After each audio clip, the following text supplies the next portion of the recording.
Hello everyone. In this video, we're going to be focusing on steps 11 through 13 of the drawstring bag. Now, in the last video, we did our back stitch, so our webbing doesn't move from the side of the bag. And our tail is on the left side when we face the bag. So now what we're going to do is concentrate on the casing for the webbing. In order to do this correctly, we're going to go ahead and unpin the webbing from your left side. The reason we're doing that is because we don't want to accidentally sew it, because if we sew this side, that means that we can't close our bag. So now what we're going to do is we're going to fold over the top edge of our bag to meet this lower white line. So we're skipping over this first line and we're folding it to meet this second line right there. And we're going to clip that in place on either corner. So we're going to clip it right there. And we're going to clip it again on this side right here once we make sure that it meets. Now, in order to test if you're doing it correctly right now, you should be able to take your bag and scrunch it up. If you can't scrunch it, then that means that you've done something wrong. But also, keep in mind that if we accidentally sew this webbing down, we're not going to be able to close the bag. So in order to make sure that we don't do that, we're going to push our webbing all the way to the top of the casing. You should be able to feel it in here, and you're going to pin it in place. And you're going to add quite a few pins to make sure that it's totally out of the way. So you're going to push it to the top and pin the webbing. So that way, eventually, when you go to pull this, it shouldn't scrunch where you've pinned it. So now I'm pushing my webbing all the way to the top, pinching it down, and clipping it in place. So now I can't scrunch where my webbing is. And these pins, or these clips, have totally grabbed where my webbing is. Because eventually my next step is going to be to sew down here. And like I said, we don't want to accidentally sew the webbing. So now I'm going to do the exact same thing on the other sheet of fabric. So like I said, I'm going to bring this down. We're going to unclip the webbing from the left side. The right side is still sewn. And then we're going to fold over the top portion of this side of the bag. And we're going to clip the corners together. So that way it creates a casing for the webbing. And again, we want to make sure that this edge of the bag meets this white line, or whatever line that you drew. And then we're going to take a few more clips and we're going to push the webbing all the way to the top so that way we don't accidentally sew it. You can test to make sure that you've clipped it correctly at the end by pulling on the webbing and trying to scrunch the bag. If you can't scrunch the bag, that means that you've done it correctly.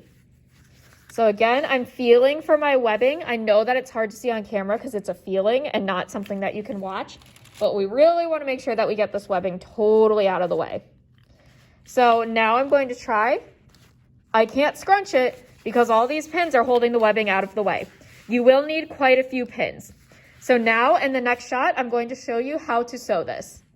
Okay, so now when we go to put our fabric in the machine, we're going to make sure that our extra fabric, so the other side of the bag, is laying on the counter, and our side with the webbing is toward the inside of the machine, and that's just to make everything easier to sew.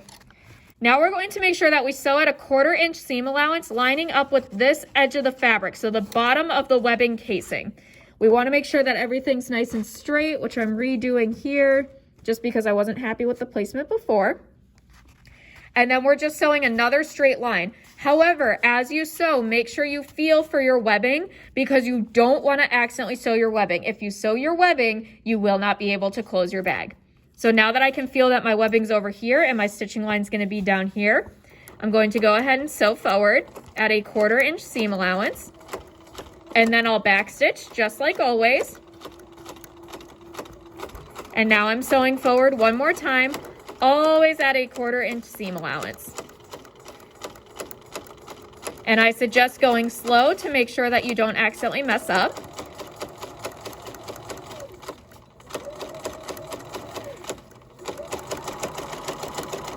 So try to keep it at a 1/4 inch seam allowance the entire way down.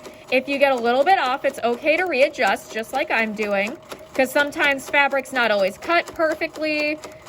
Sometimes the machine just gets off kilter for whatever reason. So it's totally okay to readjust. Just try to get it as straight as you possibly can. Now that I'm coming up to the end of the webbing case, I'm going to go ahead and remove my last clip. Going to sew forward, then I'm going to back stitch just like always. Now I'm going to take it out of the machine and again, trim off all of your loose threads as you go. If you don't trim them off as you go, that means that you may or may not be able to get all of your threads and you may get points off of your project for that. So now that I've sewn side one, I'm going to go ahead and remove all of the clips that were holding the webbing in place. The reason that I'm doing that before I sew the other side is because I want to make sure I've done it correctly. So now I have my webbing on this side. It feels pretty loose on the inside. I should be able to scrunch the entire bag. If you can't scrunch it, that means that you've done something wrong. But again, I'm going to show you one more time. You should be able, starting up here, to scrunch it.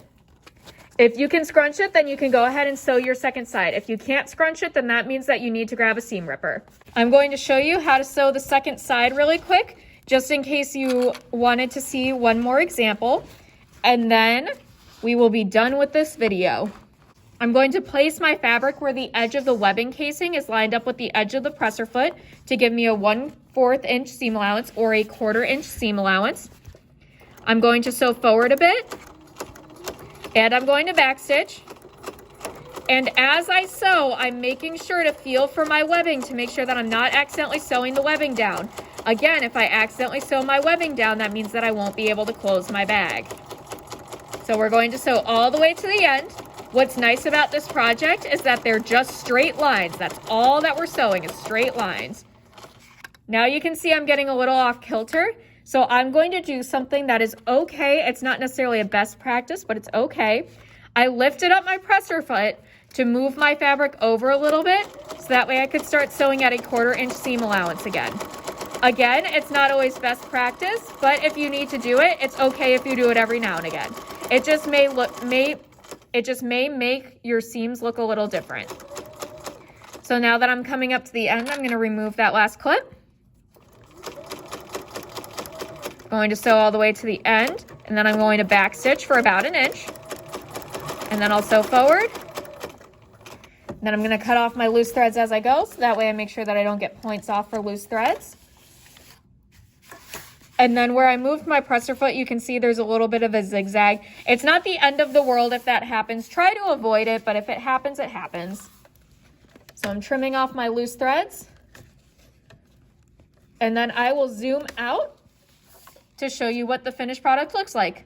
Okay, so now both of my sides look exactly the same. I am going to lift up this bag to make sure that I can scrunch it. I can scrunch my side one, which means that I've done it correctly. I'm going to check my side two to make sure that I can do the same thing. And I can scrunch my side two. That means that I've done all of these steps correctly so far, and I'm going to go ahead and move on to the next ones. Thank you for watching.